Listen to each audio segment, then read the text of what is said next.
ఇవాళ సుప్రీంకోర్టులో ఎమ్మెల్సీ కవిత పిటిషన్ పై విచారణ జరగనుంది. ఢిల్లీ లిక్కర్ స్కామ్ లో ఈడీ విచారణపై న్యాయస్థానాన్ని ఆశ్రయించారు కవిత. ఢిల్లీ లిక్కర్ కేసులో ఈడీ ఇచ్చిన సమన్లు రద్దు చేయాలంటూ సుప్రీంకోర్టును ఆశ్రయించారు కవిత. తనపై ఎలాంటి బలవంతపు చర్యలు తీసుకోకుండా ఆదేశాలు ఇవ్వాలని కోరారు. మహిళ కాబట్టి ఈడీ ఆఫీసులో కాకుండా ఇంటి వద్దే తనను విచారించాలని సుప్రీంకోర్టును కోరారు. కవిత కేసును జస్టిస్ బేలాయం త్రివేది, జస్టిస్ పంకజ్ మిఠల్ ధర్మాసనం విచారణ జరుపుతోంది. మరోవైపు ఇదే కేసులో కవితను నిందితురాలిగా చేర్చిన సీబీఐ ఈ నెల 26న విచారణకు రావాలంటూ నోటీసులు ఇచ్చింది. కానీ తాను విచారణకు రాలేనంటూ సీబీఐకి లేఖ రాశారు కవిత. అయితే గతంలో ఢిల్లీ లిక్కర్ కేసులో సాక్షిగా కవితను సీబీఐ విచారించింది. ఈసారి మాత్రం లిక్కర్ కేసులో కవితను నిందితురాలిగా చేరుస్తూ 41A కింద నోటీసులు జారీ చేసింది. 41A కింద నోటీసులు జారీ చేస్తే సీబీఐకి ఎలాంటి చర్యలు తీసుకోవడానికైనా అధికారం ఉంటుంది. ఈ రోజు సుప్రీంకోర్టులో విచారణతో ఈ కేసుపై మరింత క్లారిటీ వచ్చే అవకాశాలున్నాయి. సుప్రీంకోర్టు తీర్పుపై రాజకీయ వర్గాల్లో ఉత్కంఠ నెలకొంది.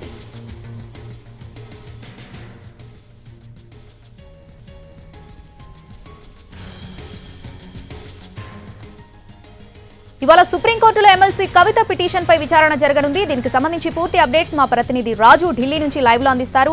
రాజు, ఈ కవిత పిటిషన్ పై ఎన్ని గంటలకు విచారణ జరగనుంది? కవిత తరపున ఎవరు వాదనలు వినిపించనున్నారు? ఎట్లాంటి ఆర్గ్యుమెంట్స్ జరగనున్నాయి?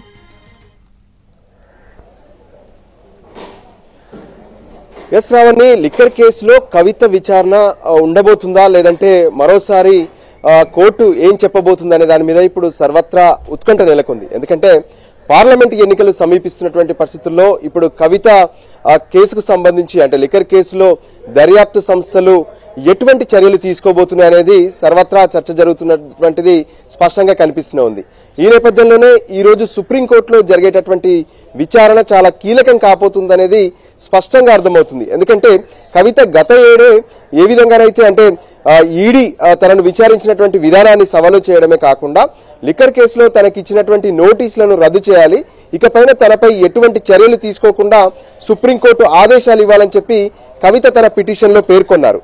అయితే ఆ తర్వాత విచారణ అనేది పెద్దగా జరగలేదు. సో గత వారం జరిగినటువంటి విచారణ సందర్భంగా అదివరకు ఉన్నటువంటి అభిషేక్ బెనర్జీ కావచ్చు, నళిని చిదంబరం కావచ్చు, సుమిత్రా మహాజన్ కావచ్చు, వీళ్ళతో ఉన్నటువంటి ట్యాగ్డ్ పిటిషన్లను కూడా పక్కన పెడుతున్నాము, ఓన్లీ కవితకు సంబంధించినటువంటి కేసును మాత్రమే వినబోతున్నామని చెప్పి సుప్రీంకోర్టులో ఉన్నటువంటి జస్టిస్ బేలాయం త్రివేది, జస్టిస్ పంకజ్ మిఠల్ తో కూడినటువంటి ధర్మాసనం స్పష్టం చేసింది. సో దానికి అనుగుణంగానే ఈ రోజు విచారణ జరగబోతుంది. కవిత తరపున సీనియర్ కౌన్సిల్ కపిల్ సిబల్ హాజరు కాబోతున్నారు. సో ఏదైతే ఇప్పటి వరకు అంటే లిక్కర్ కేసులో తనకు సంబంధం లేదు, కావాలనే గతంలో అరెస్ట్ అయినటువంటి అరుణ్ రామచంద్ర పిల్లై కావచ్చు, సౌత్ నుంచి అరెస్ట్ అయినటువంటి వాళ్ళను బెదిరించి వాళ్ళ పైన దాడి చేసి మరి నా పేరు చెప్పించారనే విషయాన్ని కోర్టు దృష్టికి తీసుకెళ్లే ప్రయత్నం చేశారు. సో ఈ రోజు విచారణ అంటే పూర్తి స్థాయిలో ఈ రోజు విచారణ వింటామని చెప్పి కోర్టు చెప్పినటువంటి పరిస్థితుల్లో ఖచ్చితంగా కవిత తరపున వాదనలన్నీ కూడా వినే అవకాశం కనిపిస్తుంది. అదే సమయంలో ఈడీ నుంచి సిబిఐ నుంచి కూడా అక్కడ ఏ విధంగానైతే వాళ్ళ వాదనలు వినిపించేందుకు కూడా వాళ్ళ కౌన్సిల్ సిద్ధంగా ఉంటుంది.